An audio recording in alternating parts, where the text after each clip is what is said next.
the biggest danger is you get started on something and it's a little bit over your head and you screw up and you lose a bunch of money. That won't happen with wholesaling. If you screw up, worst that happens, you wasted some time. But you're going to get your deposit back as long as you don't, as long as you remember to put the proper clauses in there to protect. Hey, what's going on, cash flow hackers? It is Chris with Life 180, and I am here with cash flow hacking expert for real estate, Mike Wolf. And I shouldn't even say for real estate because you do all sorts of things. But anyway, today we're going to be talking about something that I think is going to be really relevant to a lot of people who watch these videos, and that is how to buy a house if you have no money. And so Mike, I'm excited to hear you kind of talk about this, and I'll engage with you as we go. So yeah, well, firstly, thanks for having me. And yeah, man. Secondly, I wish somebody would have shot this video like 32 years ago when I was starting, because back in those days I did things in a somewhat traditional way. I'd save up money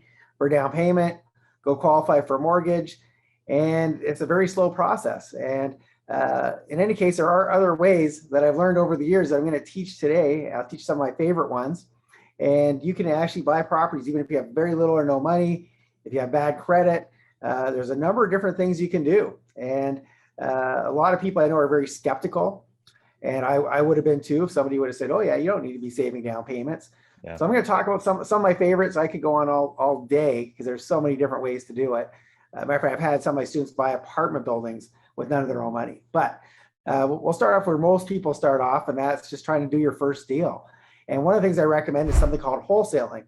Now, what wholesaling is, for those of you who don't know, it's imagine, Chris, you're driving your kids to the soccer match today, or soccer practice, and you drive past a home that's obviously been neglected. There's weeds up to your knees, it's falling apart, and you pass by it like 100 times, and it's like, I wish they'd fix up this eyesore. It's disgusting. But you keep driving by and you don't do anything about it because you know nothing about real estate. Well, now that you're a trained pro after watching this video, instead you drive past it and you say, man, that looks like a really good opportunity. And so instead of just complaining about it, you actually try to find the owner, track them down, you give them a call and say, listen, I know you own the home at 123 Main Street. What's the scoop on it? I'm buying homes in your area, and it seems like it's been sitting vacant for quite a while. What's the scoop? And they go, well, you know what? I inherited that from my grandma, and I thought, getting real estate would be such an awesome thing, but instead, it's like I'm getting property tax bills, and the bylaw enforcement is sending me notices that they're fining me if I don't fix this and that. I don't have the money to fix it. Now, you've already done the homework. This home is worth, because the neighborhood, it's close to where you live. The home's worth $200,000, let's say. Mm-hmm. And the person on the other end says, man, if somebody gave me $100K to make this problem go away, I would sell it like right now. And so imagine, because the topic is people with no money trying to do real estate, you don't have a dime in your bank account, it's empty. I don't even know here paying for the gas to get your kids to the soccer practice. But in any case, you're going to go put this thing under contract. You're going to put there's no money in it. You're going to put in the contract, you're going to make it assignable, meaning you're going to write purchaser, Chris Kirkpatrick, or nominee, or assignee. That means that you can now transfer this contract to somebody else. You're also going to put a clause in there called an escape clause to help you get out of the contract if you can't complete it. So let me explain what happens after that. You're going to call somebody like myself and say, hey, Mike, there's this property. It's got 100,000 equity in it. And if you're willing to pay me $20,000, I'll assign the contract to you. So what that means is that if I agree to it, which if you have a deal with 100,000 profit, I'll give you 20K for it every day of the week. So now you're going to assign the contract to me. What that means is I'm going to cut you a check for $20,000. Then I'm going to go and do that deal. And if I'm successful, you made $20,000. If I lose, you made $20,000. No matter what happens to me on the deal, it's up to me to do the due diligence on it. And at that point, you got the $20,000. You get to keep it. It has no. It doesn't matter what happens with the deal once I take control of it. And then you go and you rinse and repeat. And that's called driving for dollars, by the way. You go driving around looking for distressed homes. There's other ways to find these properties. There's tons of them. We live in a really good age to be a real estate investor. There's a lot of stuff online, foreclosures, and there's so many ways to find them. But one of the things that happens every single day is, you're going to be in your car. And so you're going to find these deals, and uh, these are paychecks waiting to happen. And so it's one of my favorite strategies because it's very low risk, meaning that you wrote the offer, but you gave yourself an escape from it, meaning that you might have put a clause in there saying, subject to approval by my business partner.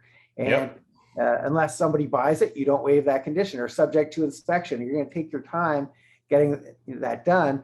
And you're never going to waive conditions until you have somebody ready to buy it from you. And the great thing about it is it's very quick in terms of, real estate isn't get rich quick, by the way, but it's one of the quicker ways to get a paycheck because you're not having to buy it, fix it, wait for it to sell. It's a very quick process. And once you get good at it, especially once you have a few buyers, a few go-to people that you sell to, a lot of times, if you actually go see the house, which a lot of times I don't, but if you did, on your way out of the front door, you jump on a call and say, hey, Mike, I got this really good deal. Do you want to buy it? And before you start your car, you've already got it sold to me. And so this stuff your first deal is not going to go like that. But over time, that's what's possible with wholesaling. So totally. And it's very timely because there's a lot of people that, since COVID started, a lot of people have lost their jobs. A lot of people have lost their businesses. There's you couldn't kick out tenants from your properties for like the last year and a half, and that's probably coming to an end. But how many landlords are going to be really sick of not having any money coming in every month, but expenses to pay? So there's a lot of distraught homeowners right now of all different varieties, and they need capital. Absolutely, and you don't have to do a whole lot of these deals. One of my top students, he's 22 years old, and he bought. Last I heard, he had done 7 of these and made over $150,000. And he actually bought his own home in Knoxville, Tennessee, and he earned all the money to do that through wholesaling. So that's one of my favorite strategies for sure, and it's a great place to start. And once again, the biggest danger is you get started on something and it's a little bit over your head and you screw up and you lose a bunch of money. That won't happen with wholesaling. If you screw up, worst thing that happens, you wasted some time. But you're going to get your deposit back as long as you don't, as long as you remember to put the proper clauses in there to protect yourself. So that's one of my favorites. There's another one that ties into that, and it's called overages. And what did overage? Well, actually, it sort of ties into it. Let me backtrack a little bit because there's auctions that take place every month. Okay. One of my favorite strategies is something called tax deeds. And the reason I bring it up is because it does require some money. And when I say some, I've had students pick up single family homes for $7,000, $8,000, $10,000. Those stuff you could, in a lot of cases, put on a credit card. So you don't have to have the money just sitting liquid in your bank account. But these auctions take place in a lot of the counties once every single month. And my favorite auction is actually in Houston, Texas, which is Harris County. And every month they publish a list of homes going on the auction block at on the first Tuesday of the next month. And so these people are obviously extremely motivated because if they don't sell their home, they're on the streets. And so a really cool strategy is to go and reach out to these people. And there's a whole bunch of different things you can do with them if you have money. If you don't have money, though, since that's our topic, you can definitely use that to wholesale properties. If you make a couple of paychecks wholesaling, then you can go to the auction, try to pick up some properties there, like I said, for very small amounts, or you can use your credit card to get these properties for pennies on the dollar. But then there's another strategy that comes out of that. And I call this a trifecta of real estate. The first part is trying to reach these distressed homeowners before they lose their home. The second one is actually going to the auction, bidding and getting these properties at really deep discounts. But then there's a third one that is most people don't know about it, and even very sophisticated investors don't know how to do it. Most of them. And it's called overages, and in some places called excess funds. And what that is at the auction, let's say the opening bid is $5,000 and a home sells for $50,000. That first $5,000 that belongs to the county fair and square. That's the back taxes. The additional $45,000 is what's known as an overage. That money actually belongs to the previous homeowner. And most of these homeowners have no idea this money is owed to them. The county makes very little attempt to get a hold of them because that actually goes to their slush fund. There's a certain amount of time that the homeowner has to go redeem that money. After that, it's gone forever. The county gets to keep it and it's gone. And so a really cool strategy that requires almost no money is to go and find these people say, hey, listen, I know somebody owes you $45,000, and if you're willing to give me 10%, 20, 40, 50, whatever it is you negotiate with them, I'm willing to help you get that money. And so you might have to pay $100 or so to get the list in some places. Other places you get the list for free of these overage properties. A lot of times you can track down the people yourself using social media, talking to neighbors, trying to find relatives, etc. If you can't, you might need to hire what's called a skip tracer, who's somebody who specializes in tracking down people like that.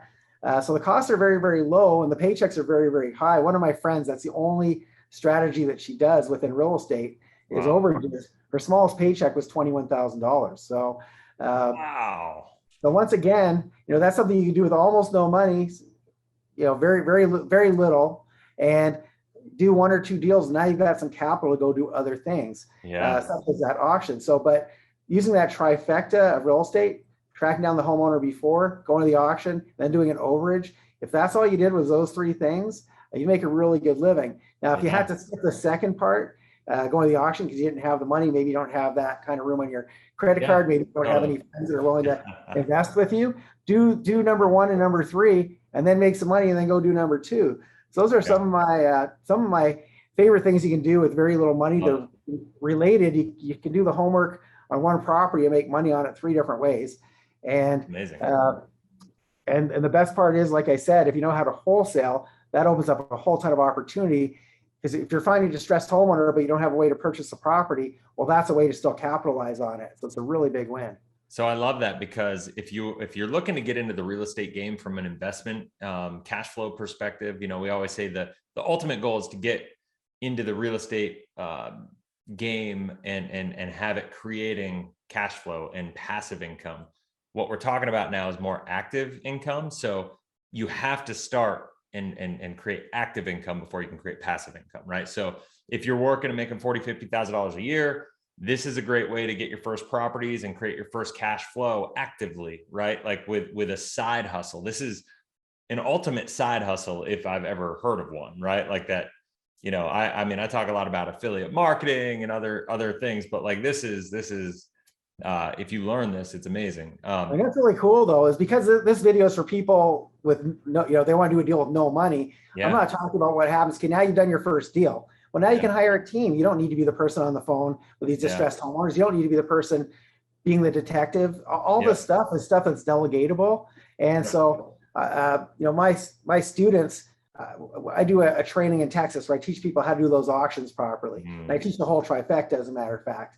Well, I actually give my students a team on the ground that goes to the auction for them, drives around, photographing and taking videos of the property and the streetscape. Love it. So all this stuff can be, it doesn't have to be even a hustle. It can be something, almost everything can be delegated. And I like to teach people how to work smart, not hard. And so now when you're first starting, if you have no money, you might have to do one or two or three deals of doing the work. But after that, the first couple are going to be the hardest. Exactly. But you got to learn it also. It's good for you to do that, learn the ins and outs of it, because then you can hire better. You can know the strategies and know who to put in what place, Here's the thing though, most real estate investors, they're the biggest bottleneck in their business. They're the ones slowing down their business because they try to do everything on their own. Imagine if you had 10 people on the phones trying to talk to these homeowners, you can do 10 times the amount of deals while you're not even working. And so, so this stuff doesn't have to be a grind. I don't like the word grind because it's fun. When you do it, I mean, I totally feel however, really at the end of the day, the thing that I love to teach people is how to do this through delegation and just getting other people to do the stuff for you, because I'm a former workaholic who's now a playaholic. And I can tell you, when I was a workaholic, when I was a workaholic, I actually didn't mind it because I was passionate about what I was doing. But there were lots of days I wasn't hanging out with my daughter because I'd be running around. Now it's like I have 2 grandkids and I get to spend as much time as I want with them because now I work smart. And I make more money doing less work. And I'm not saying that to brag. I'm saying because everybody watching this can do the exact same thing. And if not right away, after your first couple of deals, one of the best investments you can make is starting to build a team. I love it. And the great part about it is if you're looking to buy a home for yourself and you don't have any money, this is a way you can create money to be able to afford your home. you know, and that's Absolutely, yeah, exactly. Or if you amazing. pick up a home, at the auction Yep. for $7,000, you don't need to go get a mortgage. And Yep. it's a game changer. Totally. And like I said, I wish I knew that some of the stuff 32 years ago. It would have definitely saved me some time. Amen, brother. Well, that's awesome. Well, guys, if you found value in this video, please hit that like button. It definitely helps the channel out, helps the YouTube algorithm get this in front of more people. And I think a lot of people will be served by seeing this video. I hope you were served by this video. And if you haven't already, please hit that subscribe button, click the bell. That way you get notified every single time we launch a new video. Mike is going to be doing a lot of content on here. If you are interested in the idea of creating a cash flow freedom lifestyle, that's what the cash flow hacking community is all about. So make sure you subscribe, make sure you hit that bell and are notified. And I guess that's it for now. I hope you have a blessed, inspirational day, and we will see you on the next video. Take care. Thanks, everyone.